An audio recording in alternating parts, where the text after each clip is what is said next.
Good evening বন্ধুসকল। আজি কি হ'ল, মই আজি ডিউটিত আছোঁ। নাইট ডিউটি পৰিছে মোৰ আজি। আৰু আপোনালোকে আগৰ ভিডিঅ'কেইটাত বহুত মৰম দিছে, ভাল লাগিছে আৰু এনেকৈ মৰম দি যাব। মই আপোনালোকক যিমান পাৰোঁ মোৰ ফালৰ পৰা ইলেক্ট্ৰিক ছিষ্টেমখিনি আপোনালোকক শিকাবলৈ চেষ্টা কৰিম। আৰু ইয়াতে দুটামান মই মিটাৰ আছে আপোনালোকক দেখুৱাবলৈ বিচাৰিছোঁ। আপোনালোকে জানক আৰু জানিব লাগে। অকল যে ইলেক্ট্ৰিচিয়ানখিনিয়ে যে অকল জানিব লাগে সেইটো কথা নহয়, আপোনালোকেও জানিব লাগিব আমাৰ ইলেক্ট্ৰিক কেনেকুৱা ধৰণৰ, কি হয় কি নহয়, কেনেকুৱা কি হয় চব জানিব লাগিব। আপোনালোকে অলপ হ'লেও জানিব লাগে। আপোনালোকক মই এটা বস্তু দেখুৱাম, আমাৰ ইলেক্ট্ৰিকেল মানে এটা মিটাৰ হয় আৰু সেইটো হৈছে আমাৰ VAF, ভল্টেজ, এম্পিয়াৰ আৰু ফ্ৰিকুৱেঞ্চি। এইটো দেখিছে? আৰু এইটো কাম হৈছে কি, যোনটো আমাৰ ছিংগল ফেজ এতিয়া দেখাইছে, ছিংগল ফেজ যোনটো আমাৰ ভল্টেজ, আমাৰ ছিংগল ফেজ ভল্টেজটো কিমান আছে, 234 আছে। দেখিছে নহয়?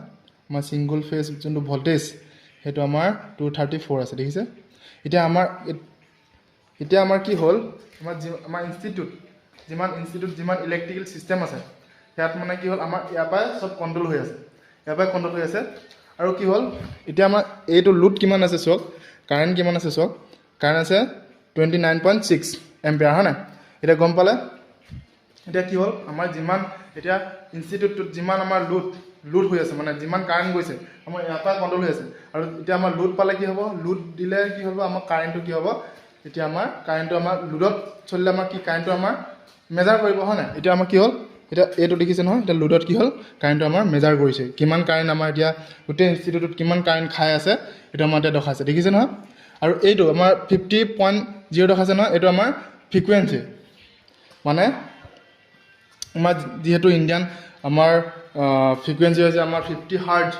আৰু এতিয়া কি হ'ল, এইটোৱে মানে কথাটো আমাৰ ইনষ্টিটিউটত আমাৰ ইয়াৰ পৰাই চব কণ্ট্ৰল হৈ থাকে। আৰু কিছুমানে কি হয়, বহুত ভয় কৰে ইলেক্ট্ৰিক বুলি। ভয় কৰিব লাগে, হয়, ভয় কৰিব লাগে। ইলেক্ট্ৰিক বস্তুটো এনেকুৱা আমি যে দেখি নাপাওঁ যে ইয়াতে যে কাৰেণ্ট আহি আছে বুলি। সেইটো কাৰণে আমাৰ কি হয়, ইলেক্ট্ৰিকটো ভয় কৰিব লাগে। কিন্তু তেওঁ ভয়ৰ লগতেও মানে কি হ'ল, আমি জানিব লাগে কথাবোৰ, হয় নাই? এতিয়া কি হ'ল, যিহেতু আমাৰ মই কৈছিলোঁ আপোনালোকক কি হ'ল, আমাৰ ঘৰত যিহেতু শ্বৰ্ট চাৰ্কিট হ'লে, আপোনালোকে যদি ঘৰত অকলে থাকে, একো ইলেক্ট্ৰিক কথা একো নাজানে, তেতিয়া আপোনালোকে কি কৰিব, মই সেইটো কৈছিলোঁ। আপোনালোকে বহুত মৰম দিছে তাত আৰু মই শিকাবলৈ চেষ্টা কৰিছিলোঁ। আৰু মই আৰু এবাৰ কৈছোঁ যে আপোনালোকে যেতিয়া আপোনালোকৰ ঘৰত কোনো নাথাকিব বা আপুনি অকলে থাকিব, তেতিয়া কি হ'ব, আপুনি একো ইলেক্ট্ৰিক একো নাজানে, যেতিয়া শ্বৰ্ট চাৰ্কিট হ'ব তেতিয়া